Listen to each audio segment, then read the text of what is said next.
The Bini Fever remains dahil pagkatapos magpasiklab sa kanilang Coachella performance, bubuksan na ng Nations Girl Group ang kanilang Signal World Tour. Ang membership pre-sale registration para rito bukas na rin para sa Blooms. Si Sam Martos para sa Balita.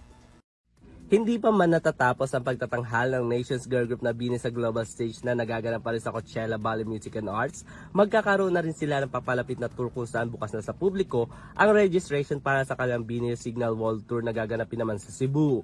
Sa kanilang Facebook post, inilabas na nila ang poster, seat map at ticket price para sa kanilang second stop kung saan maaari na magpa-register ang mga Blooms ngayong araw, April 13 hanggang April 21, 2026. Mabibili naman ang ticket ng Bini Signal Tour para sa mga Bloom membership sa darating na May 1 at ang general sale nito sa May 2 na nagkakahalaga ng 1,399 pesos hanggang 11,499 pesos.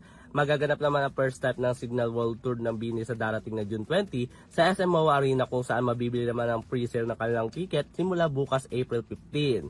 Sa pagpapatuloy ng Week 1 ng Coachella Valley Music and Arts, sinorpresa naman ng Bini ang mga fans na magkaroon sila ng special appearance sa finale set ng British Ivorian singer na sa Flower of Love, kung saan 7 miyembro lang ang nakadalo matapos maglabas ng advisory na hindi makakasali ang isang miyembro ng grupo na si Bini Maloy. Samantala, bukod naman sa second week performance ng Bini sa Coachella na magaganap sa April 17, nakatakda din sila lumabas sa Global Spin Live ng Grammy Music Museum sa darating na April 21, 2026. Para sa EuroTV Showbiz Balita, ako si Sam Martos, sumasaludo sa bawat Pilipino.